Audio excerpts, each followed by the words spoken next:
सम्पूर्ण दर्शक श्रोताहरूमा नमस्कार। आज श्री सुस्तानी व्रत कथाको 29औं अध्याय अब हामी प्रार्थनाबाट सुरु गर्दछौं। श्री गणेशाय नमः। ओम एं ब्रह्मा बडुरेन्द्र रुद्र मरुतः स्तवन्ति दिव्यैस्तवैर्वेदै साङ्गपदक्रमोपनिषदर् गायन्ति यं सामगा ध्यानावस्थित तद्गतेन मनसा पश्यन्ति यं योगिनो यस्यान्तं न विदुषुरासुरगण देवाय तस्मै नमः। श्रीमच्चन्दन चर्चित जलपू शुक्लम्बरा मल्लिका मालालङ्कृत कुण्डला प्रबिल सन्मुक्तावली शोभिता सर्वज्ञान निदान पुस्तकधरा रुद्राक्षमाला धरा वाग्देवी वदनाम्बुजे वसतु मे त्रैलोक्ये माता चिरम् मुखं करोति वाचालं पङ्गुं लङ्घयते गिरिं यत्कृपा तमहं वन्दे परमानन्दमाधवम्। नमो भगवते तस्मै व्यासाय मिततेजसे यस्य प्रसादात् वच्मि नारायण कथामिमम्। नारायणं नमस्कृत्य नरं चैव नरोत्तमं देवीं सरस्वतीं व्यासं ततो जयमुदीरयेत्। अथः 29औं अध्याय।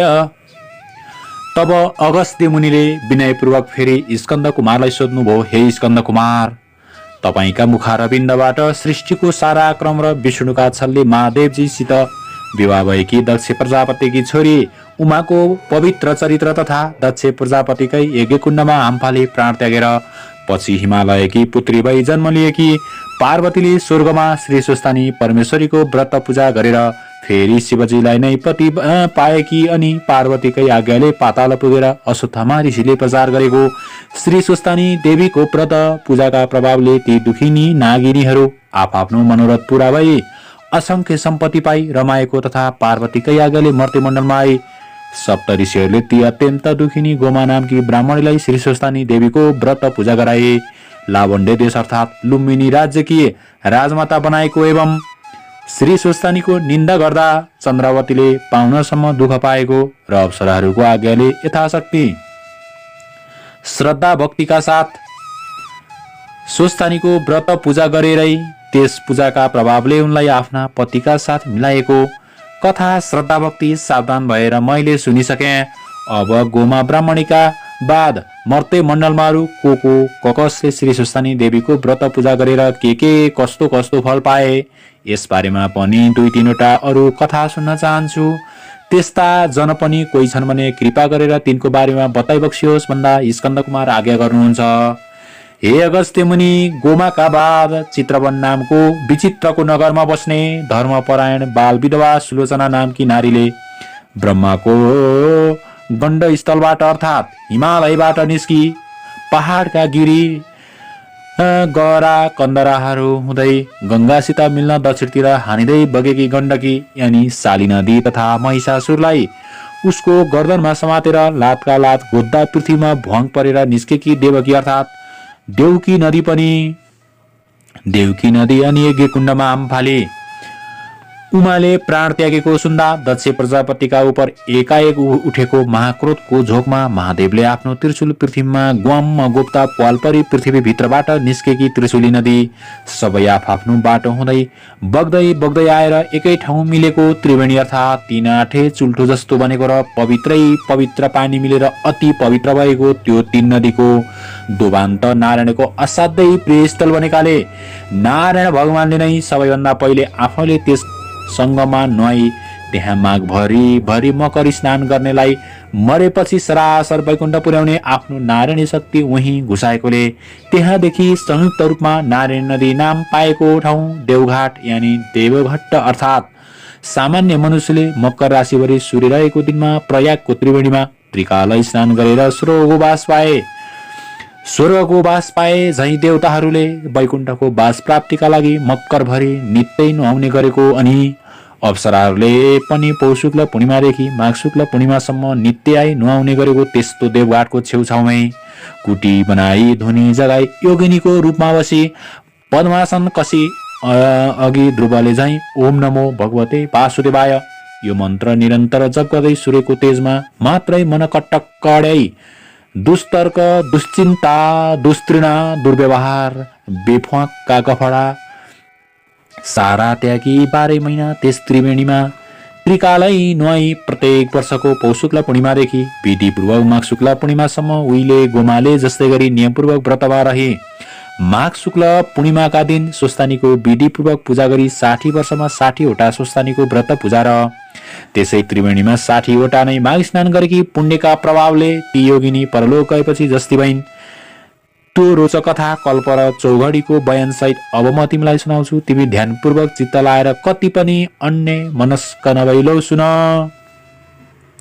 हे अगस्त्य मुनि, पुनर्जन्म हुन्छ भन्ने कुरामा पूर्ण विश्वास नभइकन धर्म कर्म गर्नमा सही श्रद्धा रहँदैन। तसर्थ तिमी पहिले पुनर्जन्म हुने कारणहरू सुन। सत्वगुण, रजोगुण, तमोगुण मिलेका सूर्यका किरण रहने आकाशमा सत्वगुण प्रधान रहेको समयलाई सत्ययुग अनि रजोगुण प्रधान रहेको समयलाई त्रेतायुग तथा रज र तम मिलेर प्रधान रहेको समयलाई द्वापरयुग र तमोगुण मात्र प्रधान रहेको समयलाई कलियुग भनिन्छ। सत्व भनेको असल हो, रज भनेको उदण्ड हो र कली भनेको महालण्ठ हो। उक्त चारै युगको समूहलाई चौघडी भन्दछन्। यस्ता 72 चौघडीको आधा कल्प या ब्रह्माको 1 दिन हुन्छ अनि त्यति नै समय ब्रह्माको रात पनि हुन्छ। यी दुवैलाई मिलाउँदा 1 कल्प हुन्छ। त्यो आधा कल्पमा 1 अङ्कका सामु 19 कोटा शून्य क्रमैले तेर्सोतिर लेख्दा त्यो 1 को स्थानीय मान जति हुन्छ त्यति वर्षको हुन्छ। यी 72 वटा कलियुगमा तत्कालीन ब्राह्मणहरूले आफ्ना पुर्खा आर्यवतका ब्राह्मण वर्गले आफ्नै सन्तानहरूले मात्र सिद्ध गर्न सक्ने गरी थाँती छोडेर गएको ब्रह्माण्ड विजय योग शक्तिको साधना गर्न बिलासिएर च्यात्तै छोडिदिन्छन् र तिनीहरूले जे चितायो त्यही गर्न सक्ने शक्ति बिलाएपछि पहिलेका 3 युगसम्म योगबलले चुमुरिकाइएका दानवहरूले सूर्यास्तपछि राक्षसी शक्ति बढ्ने अन्धकार रातको पालो आए झैं मौका पाएर आफ्नो दानवी भौतिक शक्तिको विकासको लागि भूमिभित्रबाट निकालिएका गोरूपधारी पृथ्वी माताका हाट रूपी फलम कोइलाहरू अनि कलेजा फोक्सा रूपी अरू खनिज पदार्थहरू तथा बोसोरूप खनिज तेलहरू एवं सास रूपी भापहरू निकालिएर खोक्रिए। मरणासन्न भएर नारायण नारायण भन्दै आरे आर्त स्वरले पुकार्न थालेकी पृथ्वीलाई देखि नारायण भगवानले त्यति नै समयका लागि पृथ्वीलाई आफ्नो प्रलय यानी डुबाउने शक्तिको प्रयोग गरी समुद्रले ढाकिदिनुहुन्छ। त्यस प्रलय कालमा पनि तातो न तातो सूर्य र चिसो न चिसो समुद्र यी दुवै नै निराधार आकाशमा आफ्ना ठाउँमा झुन्डिएकै रहन्छन्। तिनै दुई सूर्य समुद्र नै पुरुष अर्थात् भालेर प्रकृति अनि पोथी हुनाले यिनको सृष्टि कहिले भयो, कसरी भयो र यिनको विनाश कहिले हुन्छ, कसरी हुन्छ भन्ने निजो अझसम्म कसैले पनि निर्कुल गर्न सकेका छैनन्।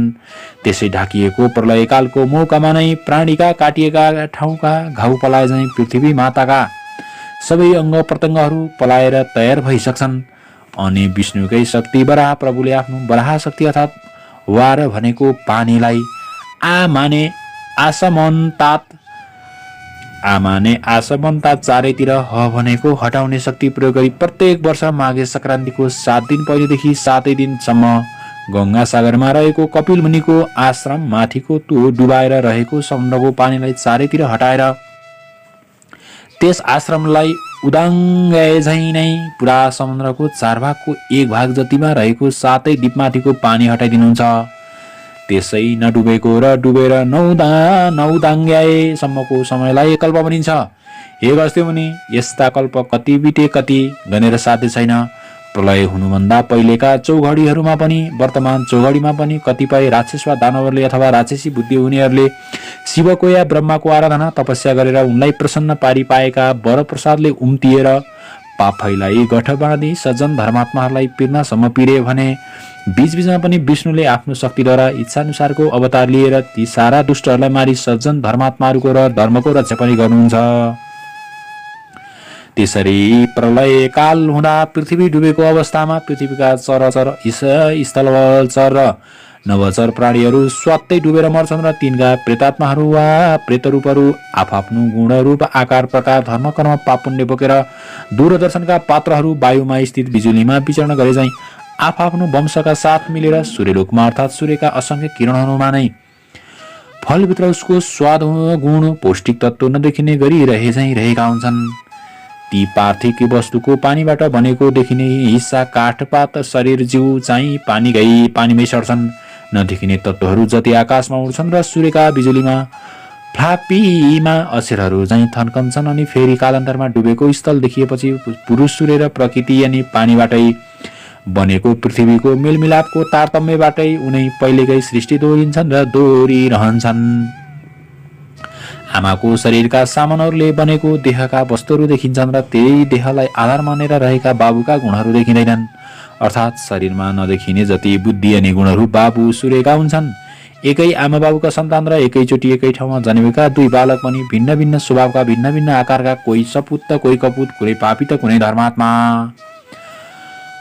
भएका चाहिँ पूर्व जन्ममा जस्तो कर्म गरेर आफ्नो कर्मका साथै सूर्यलोकमा यानि सूर्यका असंख्य किरण रूपी लोकमा किरणकै स्वरूपमा मिलेर रहेको थियो। त्यही किरणले नै बाबु बन्नेको शरीरमा वायु चढे झैँ चढी उसको शरीरको तातोमा मिली उसलाई आसिन पसिन पारी तथाई आमाको रगतलाई आमा बाबुकै आकारमा जन्माउने जोरनका साथै भ्रूणको विकास गरी सञ्चालन गर्नका लागि स्वास्वा गर्दै पलस्त परेकी आमाको गर्भमा आत्मा नामको बिजुलीको रूपमा आफूमा सञ्चित रहेका उसका पूर्वजन्मका संस्कार र सौर बिजुलीमै रहेका काम क्रोध आदि अदृश्य गुणहरू साथै प्रवेश गर्दछन्।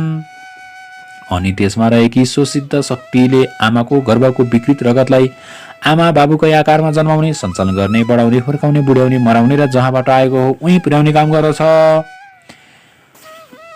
याद राखे कि बाबुमा चढेको त्यो किरणवासी धर्मात्मा भए पर सरेको 7 रातसम्मको रगतमा अडिँदैन। 8औं रातदेखिको रगतमा पापीहरू अड्दैनन्। 14औं रातमा केवल महापुरुष मात्र अडिन्छन्। 15औं 16औं रातमा चाहिँ पुण्यात्माहरू मात्र अडिन्छन्। 17औंदेखि कोही पनि अडिन्नन्। पहिलो, दोस्रो, तेस्रो रातमा कोडीहरू मात्र अडिन्छन्। 4देखि 16औं रातसम्म पनि बिजोरीमा छोरी र जोरमा छोरा मात्र अडिन्छन्। 3मा पनि ग्रहणादिमा, श्राद्धको दिनमा, एक छाकीको दिनमा, मूल नक्षत्रमा, मघान्तमा, रेवतीमा, अष्टमीमा, चतुर्दशीमा, जन्मदिनमा, औँसी पूर्णेमा रहेको गर्भमा अलक्षिणा अडिन्छन्। 7 रातसम्म पापी मात्र अडिने। पापी रगत शरीरमा रहने हुनाले त्यतिखेर ती पितृकार्यका लागि चोखिँदैनन्। प्राय 90% गर्भ यसै 7 रात भित्रै रहेका हुन्छन्।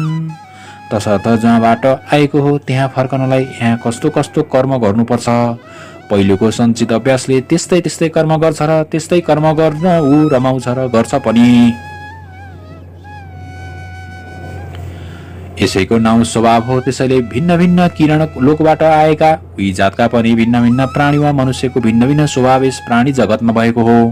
तसर्थ त्यो प्राणी जबसम्म विष्णुको कृपा पात्र हुँदैन तबसम्म त्यसै भुँहरीमा चक्करमा लागिरहन्छ। यसैलाई शिशुमार चक्र अर्थात् जन्महरू र मर्नुको फेरो भनिन्छ। पुराणमा जति देवता र जति लोक छन् ती सबै त्यो शक्ति हुने सूर्यका विभिन्न किरणकै नाम हुन् भनी वेदमा बताइएको छ। अर्थात् वेदका तिनै कुरालाई पुराणमा पस्ट्याइएको हो। हामी प्राणीहरू केवल सूर्यको प्रकाशलाई मात्र देख्दछौँ र तीद्वारा प्रकाशित वस्तुलाई मात्रै जान्दछौँ। प्रकाश नपरेको वस्तुलाई देख्दैनौँ। प्रकाशलाई अन्धकारले छेक्दैन। निष्पट्ट अन्धकारमा आफ्ना सामुको आफ्नो हातलाई पनि हामी देख्दैनौँ, तर धेरै टाढा बारिएको आगोलाई देख्छौँ। त्यसकारण सूर्यका किरणहरूमा भएका शक्तिहरूलाई जान्नु नै ज्ञान हो। यस्तो यो ज्ञान प्राप्त गर्नका लागि जसरी युवतीको युवकमा र युवकको युवतीमा उसको भित्री अन्तःकरणमा निरन्तर तन्मनस्तकता रहन्छ, त्यस्तै तन्मनस्तकता आकाशभरि ढाकिरहेको सूर्यको तेजमा 12 वर्ष रहिरह्यो भने त्यो तेज हृदयभित्रै झल्कन्छ र सकल ज्ञान प्राप्त हुन्छ।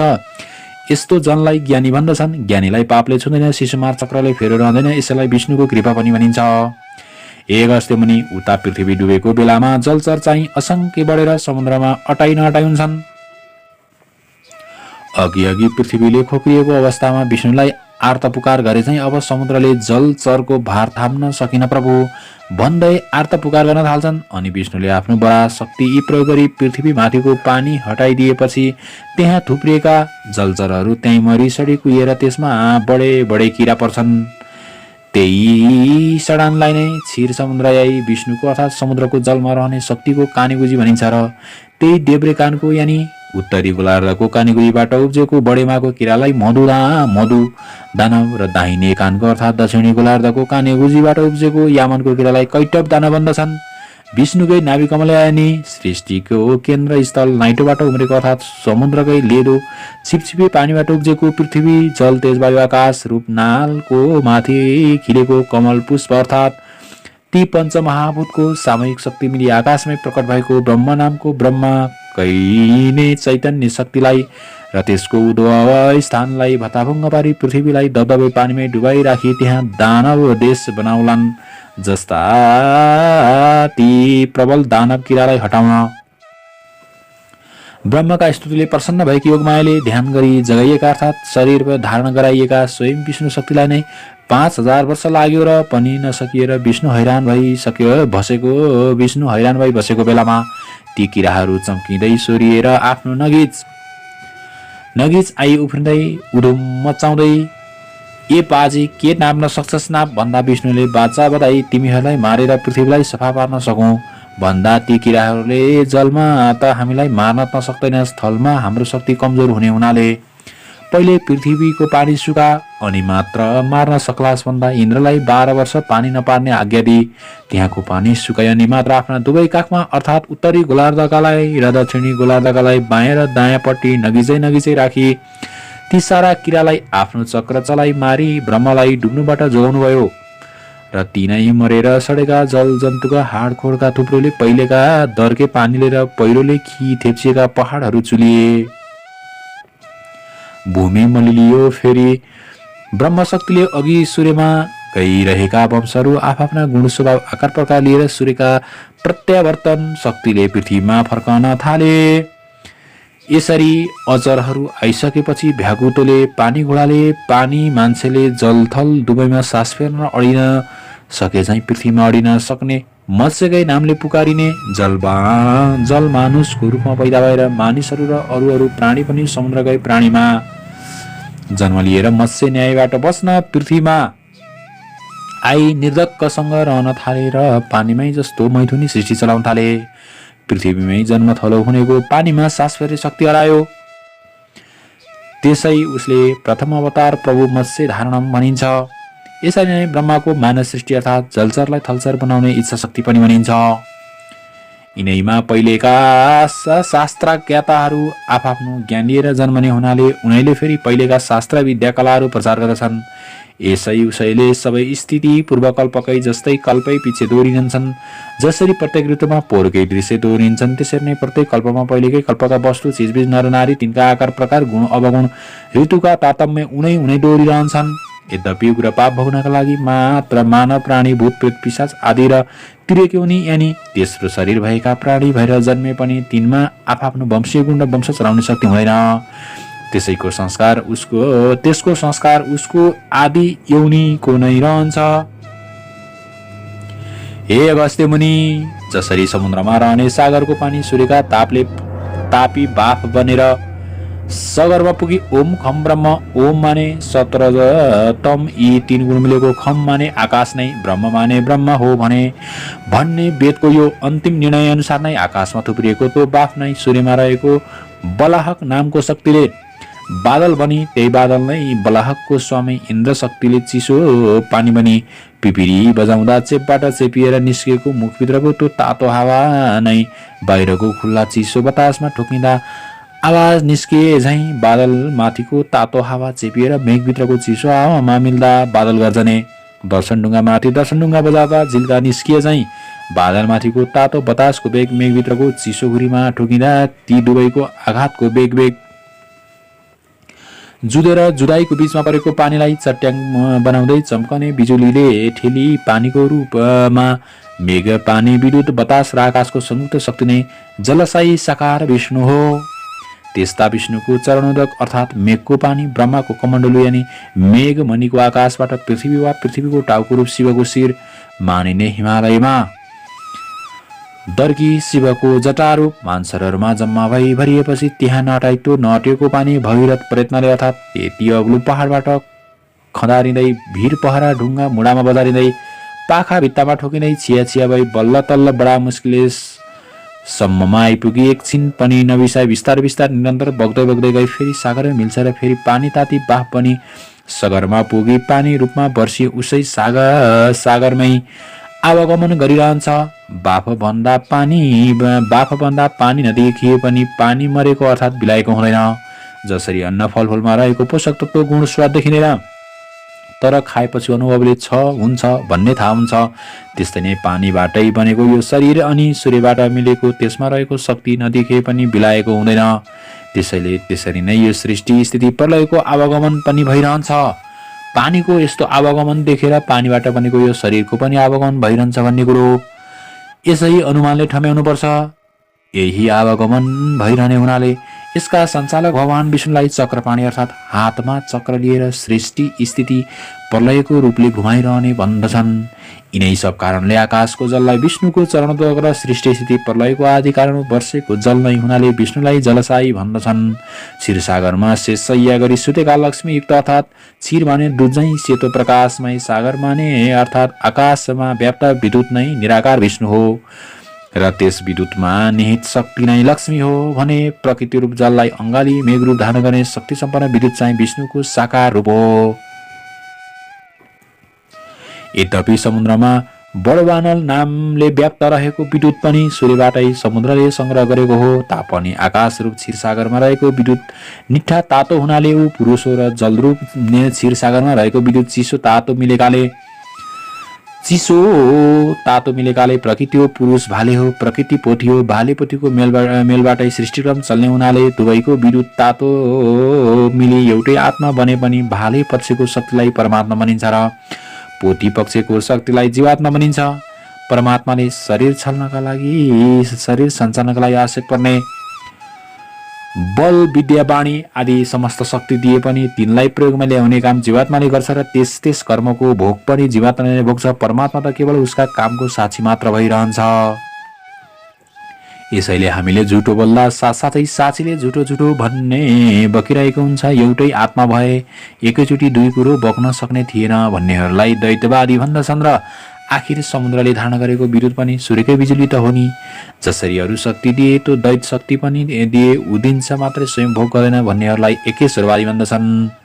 हे अगस्त्य मुनि, अहिलेसम्म मेरो भनाइले त्यो विष्णु त जडात्मक पो रहेछ भन्ने भान तिमीलाई पर्यो होला। त्यस्तो भान हुनु स्वाभाविकै पनि हो, किन्तु जल थल तारा र क्षेत्र ग्रह गण सहितको समस्त आकाशमा व्याप्त भएर रहेको त्यो विद्युत रूप विष्णु त सदा सच्चित आनन्दमय स्वरूपमा रहेको छ। तसर्थ आफ्ना भक्तहरूले त्यो तेज रूपमा शङ्ख चक्र गदा पद्म लिएका पिताम्बर पहिरेका मनुष्य आकारको रूपमा ध्यान गरे या स्तुति प्रार्थना आर्त पुकार गरे भने आफूमा रहेको चित माने चैतन्य शक्तिद्वारा भक्तले चिताए। जस्तै प्रत्यक्ष रूपधारी भक्तहरूको आपत्ति टारिदिनुहुन्छ, आशीर्वाद दिएर दुःख हारिदिनुहुन्छ। कुनै दुष्टले धर्मनाश गर्न तम्स्यो भने इच्छानुसारको रूपधारी त्यसलाई निभाइदिनुहुन्छ। धर्म र धर्मात्माहरूको नाश गर्ने दुष्टहरूको विशाल दल भए अवतार लिएर युद्ध रची त्यसै युद्धमा सारा पापीहरूलाई भेला पारी तिनलाई स्वाहा पारिदिनुहुन्छ। आफ्नो सदा ध्यान गर्ने भक्तहरूलाई उनमाथि आइपरेका आपद विपदबाट रक्षा गरिदिनुहुन्छ। कहिलेकाहीँ लहर चल्यो भने साधारण रूपधारी धराई लक्ष्मी या गङ्गा या सरस्वतीका साथ रमण पनि गर्नुहुन्छ।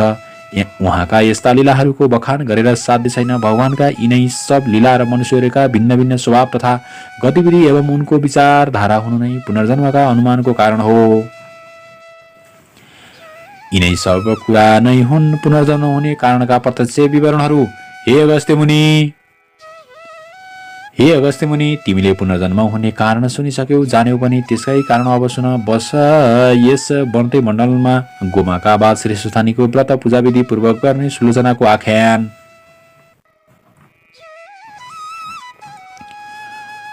अहिले यतिखेर चलिरहेको कल्पलाई पद्म कल्प भन्दछन्। यस कल्पको यो 28औं चौघडीको अन्तिम युगको प्रथम चरण चालु छ। यसभन्दा 11औं चौघडी पहिले अर्थात् 28औं चौघडीको त्रेतायुगको अन्तिम चरणमा हिमालय प्रान्तको पहाडी प्रदेशको दक्षिण भागमा रहेको नारायणी नदीको पूर्वपट्टि भएको चित्रवन नाम गरेको राज्यका शासक सुरसेन सिंह नामका राजा थिए। तिनको राजधानी नारायणगढ नामको नगर थियो। राजधानीमा भव्य बजार थियो। राज्यका अरू ठाउँमा पनि राम्रा राम्रा बजार सजिएका थिए। गाउँहरूमा किसानहरू र कालीगढहरू रहन्थे। किसानहरू खेती किसानी गर्थे भने कालीगढहरू राज्यका जनताहरूलाई चाहिने सरसामान बनाउँथे। राजधानीबाट केही पूर्व त्यतिखेर सुन्दरपुर नौगरीको बजारको वरिपरि रहेका 8-10 गाउँमा जजमानी गर्ने पुरोहितबाजे तुलसीराम आचार्य नाम गरेका गाउँले पण्डित थिए। उनी हँसमुख मिलनसार परिआउँदाहरूलाई सकेको सघाउने, चतुर्मासभरि गाउँवासीलाई पुराण सुनाउने अनि वैशाख पुरुषोत्तम कार्तिक एकादशीका महात्म्यहरू पनि ती महिनामा वा तिथिहरूमा बताउने।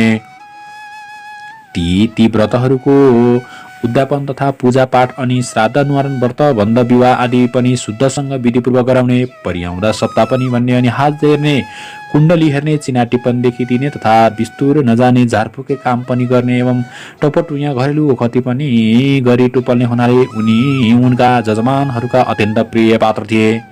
तिनकी मनोरमा नामकी धर्मपरायण पत्नी थिइन्। उनले 2 छोरा पनि छोरी पाइन्। ती छोरी असाध्यै राम्री थिइन् र तिनका हेरिरहँ जस्ता आँखा हुनाले सबैले उनलाई सुलोचना भन्दथे।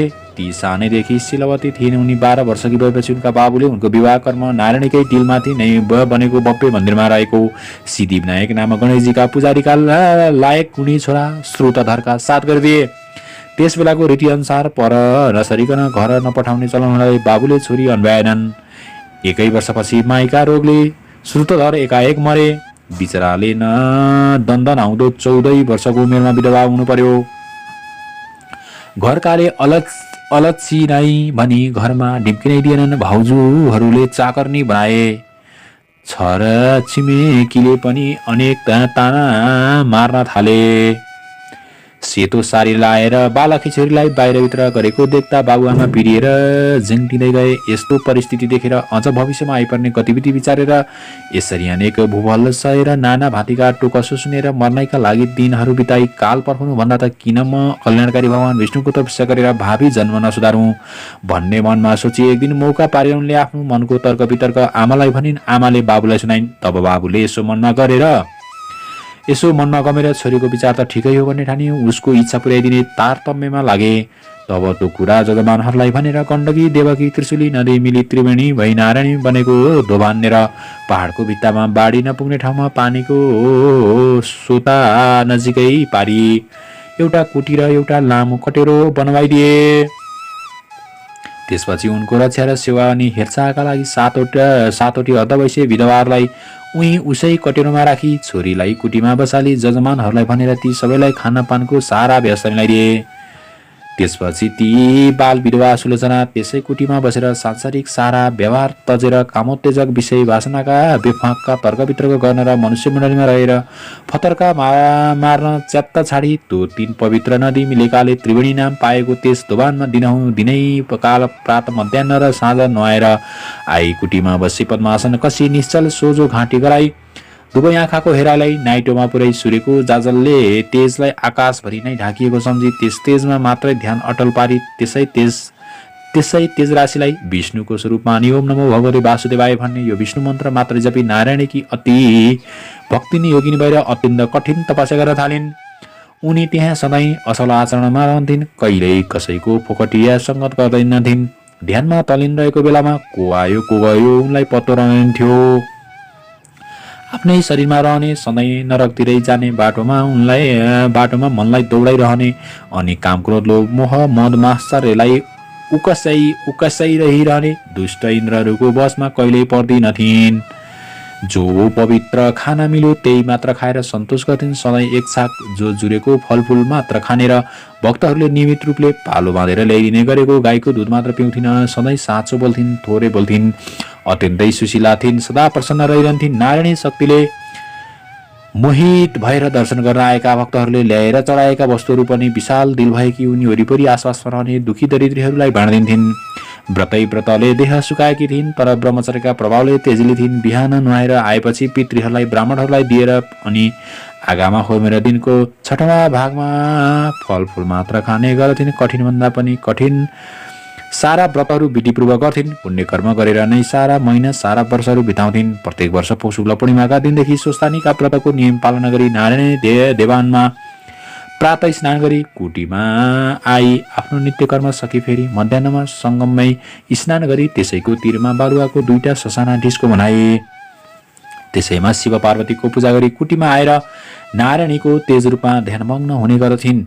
माघ शुक्ल पूर्णिमाका दिन स्वस्थानीको व्रतको उद्यापन पूजा अर्थात् सावधिक व्रतको अन्तमा गरिने पूजा र ब्राह्मण भोजन गराउँथिन्। अनि मकर राशिमा सूर्य रहन्जेल त्रिवेणीकै किनारमा रहेर टिकालाई स्नान गरी उहाँ नै नारायणको ध्यानमा तल्लिरहन्थिन्।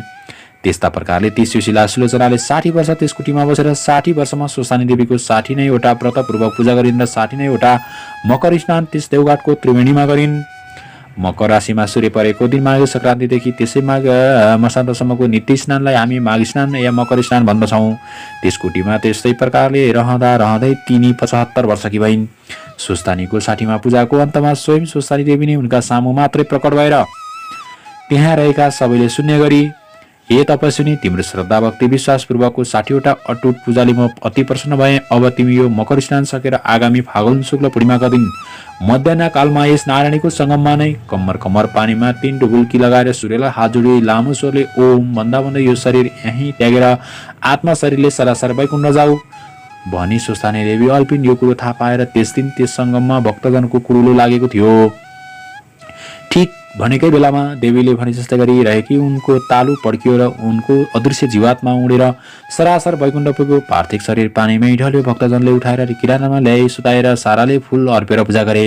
अनि खलियो दाउराको चिता बनाएर त्यसमाथि त्यो मृतदेह राखी सबैले मिली आफ्ना घरबाट ल्याएका पाथीका पाथी घिउलासमाथि खनाएर एउटा भक्तले दागवती दियो र 10 गात्र क्रिया पनि गरिदियो तथा नियमपूर्वक बरखी बारी बरखी पनि गरिदियो। त्यसपछि तिनै भक्त पुत्रकी आमाले नै त्यस आश्रमको नाउँ नारायणी आश्रम राखी त्यहाँ त्यसै गरी रहन लागिन्। भक्तहरूले सुलोचनाको स्मृतिको लागि साधु सन्त तीर्थयात्री विद्यार्थीहरूको लागि त्यहाँ सदा व्रत राखिदिए। हे अगस्त्य मुनि, गंगा र सागरको सङ्गम स्थल गंगा सागरमा समुद्र डुबेर रहेको कपिल मुनिको आश्रममा मकर सङ्क्रान्तिको 7 दिन पहिलेदेखि 7 दिन पछिसम्म आश्रम माथिको समुद्रको जल पछि पछि हटेर आश्रम स्थललाई छोडिदिन्छ र कपिल मुनिको आश्रम पानीबाट बाहिर पोहोरको जस्तै देखिन्छ। त्यसै गरी हरेक कल्पान्तरमा पहिले पृथ्वीलाई डुबाएर रहेको समुद्रको पानी पछि पछि सरेर पृथ्वीलाई डुबाउन छोडिदिन्छ र फेरि पहिलेका कल्पकै उही सृष्टि स्थिति उस्तै प्रकारले दोहोरिने हुनाले आजसम्म पनि त्यो नारायणी आश्रमको परम्परा उसै गरी चलि नै रहेको छ। हे अगस्त्य मुनि, तब जब ती तपस्विनी सुलोचनाले देहत्याग गरिन् तब उनको जीवात्मा तत्काल वैकुण्ठ धाम पुग्यो त श्री सुस्तानीको आशीर्वाद र विष्णुको प्रसन्नताले गर्दा पद्म नाम गरेकी अप्सराको रूप धारण गर्यो र विष्णुले आफ्ना इच्छा शक्तिले तयार पारिएको सबै ऐश्वर्यले भरिभराउ भएको नयाँ स्वर्ग पुरीमा सकल सुख भोग भोग्दै 40वटा युग अर्थात् 10 चौगडीसम्म त्यहाँ रहिन्। त्यो स्वर्ग यसै शरीरका आँखाले देख्नका लागि जस्तै दूरदर्शक स्थानबाट विशेष कृत्रिम बिजुलीद्वारा अन्तरालको नदेखिने व्याप्त बिजुलीमा फ्याँकिएको अनि अदृश्य रूपमै त्यहाँको प्राकृतिक बिजुलीमा अदृश्य रूपले अनेक भएर फैलिएको दर्शक स्थानबाट फ्याँकिएको दृश्य जतासुकै देख्नलाई अर्कै यन्त्रको र विशेष बिजुलीको खाँचो पर्छ। त्यस्तै अन्तरालको बिजुलीमा अदृश्य रूपले रहेको त्यो स्वर्ग देख्नलाई पनि तपस्याले आफ्नै शरीरमा उपार्जन गरेको दिव्य दृष्टि चाहिन्छ। त्यस्तो त्यो दिव्य स्वर्गपुरीमा 40वटा युग बिताएपछि एक दिन एकाएक टुप्लुक्क त्यहाँ आइपुगेका ब्रह्माले आफ्ना इच्छा शक्तिले उनको त्यो पद्म शरीरलाई अत्यन्त राम्रो रूप र जिउडालको शरीरमा परिवर्तन गरेर आफ्नै लोकमा लगी तिलोत्तमा नाम राखिदिनु भयो र भन्नुभयो, हे तिलोत्तमा सुन्दरी, तिम्रो यो अति राम्रो रूप राशिलाई देखेर म आफै पनि आश्चर्यचकित छु। त्यसकारण म तिम्रा पुण्यका प्रतापले बनेको यो शरीरलाई कहिल्यै पुण्य क्षय नहुने बरु बढ्दै जाने तथा सारा ऐश्वर्यले भरिभराउ भएको परधाम सूर्यलोकमा पठाइदिन चाहन्छु, जहाँ गएर तिमी आकाशमा सूर्य भगवान रहन्जेल यस्तै रूप र जिउडालले सकल सुख भोग्दै रहिरहेनेछौ। यस्तो सूर्यलोकमा पठाउन मैले मात्र हुँदैन, समस्त देवताहरूको पनि सम्मति चाहिन्छ। तसर्थ तिमी देवताहरूलाई प्रसन्न पार उनीहरूका कट्टर शत्रु असाध्य बलिय अचेल अजनाब देश अर्थात् भारतवर्षको मगध प्रान्तको विन्ध्याटवीको बीचमा रहेको अम्बिकापुरलाई राजधानी बनाई रहेका सुन्द तथा उपसुन्द नाम गरेका दानवलाई आफ्ना नक्कल झक्कलले मोहित पारी परस्परमा भिडाई मारेर आऊ। अनि म त्यस कामले प्रसन्न भएका देवताहरूको सभा बसाई तिमीलाई सूर्यलोक पठाउने प्रस्ताव सभामा राख्छु। तिम्रो कामले रिझिएका देवताहरूले अवश्य मेरो प्रस्ताव स्वीकार्नेछन्।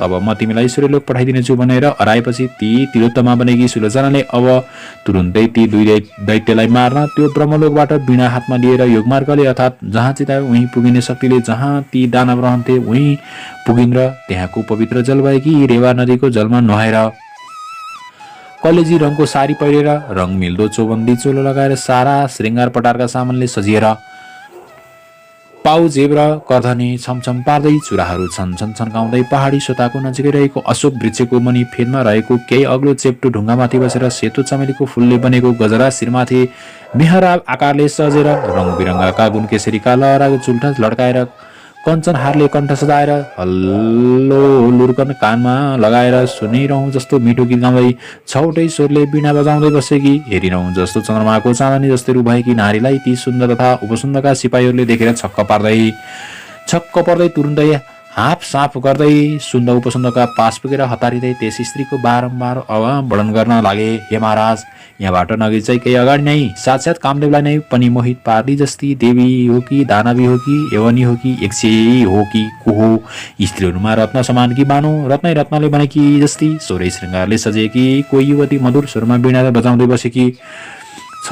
रत्नका बोक गर्ने तपाईँहरू चाँडै त्यहाँ गएर हेर्नुहोस् भन्ने यस्तो आफ्ना सिपाहीहरूको अत्यन्त सुन्दर वचन सुनेर तुरुन्तै नै अङ्गुरका सुराको चुस्की लिएर छोडेर अनि हजारौं सुन्दरी सुन्दरी राम्री राम्री तरुनी बरुनी बाइफाले दानवी पट्टीहरूसित पोखरीमा पानी छ्यापछ्याप गर्दै छिहिलिन इत्रिन छोडेर त्यो नयाँ युवतीलाई मोहित पार्ने लुगाफाटा लाएर कोही उसका रक्षक भए उनलाई निभाउने सुर कसेर अनि यमराजको डन्डा जस्तै देख्दै डर लाग्दा सही सही धार्नी फलमले बनाइएका आफ्ना गदा लिएर भुर्कुसी मार्दै ती दुवै भाइ सुन्दर तथा उपसन्द उहिले महिषासुरलाई मार्ने चण्डीले जस्तै गरी सारा श्रृङ्गारले सजिसजाउ भएर ती दुवै दैत्यको कामाग्नीलाई दन्काउन कम्मर कसेर बसेकी। त्यो तिलोत्तमा बाटो पुगेर उनको अगाडि पुग्ने बित्तिकै उनको रूपराशिले लट्ठिएका तथा सुराले उन्मत्त भएर पातिएका ती दुवै भाइले परस्पर भन्न लागे, हे भाइ, यो सुन्दरी मेरी नै स्वास्नी हुन्छ। अनि अर्कोले भन्यो, हे दाई, यसलाई तपाईँ त्याग्नुहोस्, यो कर्के आँखीवाली मेरी नै स्त्री हुन्छ। भन्दै मेरी मेरी भनेर जङ्गिँदै काल नगिजेका मत्ता हात्ती जस्ता यी दुवै दाजु भाइ आफ्ना गदाले परस्पर हानहान गरेर ठटाउन लागे त ती दुवै भाइ मरेर त्यही भूमिमा लम्पसार परे। त्यसपछि ती तिलोत्तमा पनि देवताहरूको कार्य फत्ते पारेर दशै दिशालाई झलल्ल झल्काउँदै आकाश मार्गले ब्रह्माको पुरमा आइन्। अनि उनका त्यस कामले अति सन्तुष्ट भएका ब्रह्माजीले देवताहरूको सभा बसाएर ती तिलोत्तमाका कामको वृत्तान्त बताएर उनीहरूबाट तिलोत्तमालाई सूर्यलोक पठाउने अनुमति पाएपछि ब्रह्माले भन्नुभयो, हे सुन्दरी, अब उपरान्त तिमीलाई यस्तै रूप यस्तै उमेर गिराइरहने गरी बस्ने ठाउँ सूर्यको रथमा दिए। अब तिमी उहीँ जाऊ र आकाशमा सूर्य रन्जेलसम्म तिम्रा इच्छा अनुसारका अनेक सुख भोगहरू भोग्दै रहिरहु भनी पठाइदिए। तसर्थ कल्याण चाहनेले समयको सदुपयोग गर्नुपर्दछ। यस्ता प्रकारले त्रिवेणीको सङ्गमस्थल नारायणीको तटमा रहेर स्वस्थानीको 60वटा व्रत पूजा र 60वटै मकर स्नान तथा 60 वर्षसम्मको नारायणी तटको निवासको पुण्य फल मिलेकोले मरेपछि ती सुलोचना ब्राह्मणी वैकुण्ठ पुगेर पहिले पद्मा भइन्, अनि अप्सराहरूमा उत्तम तिलोत्तमा भइन् र अन्तमा सूर्यलोकको बास पाइन्। आज पनि उनी छन्।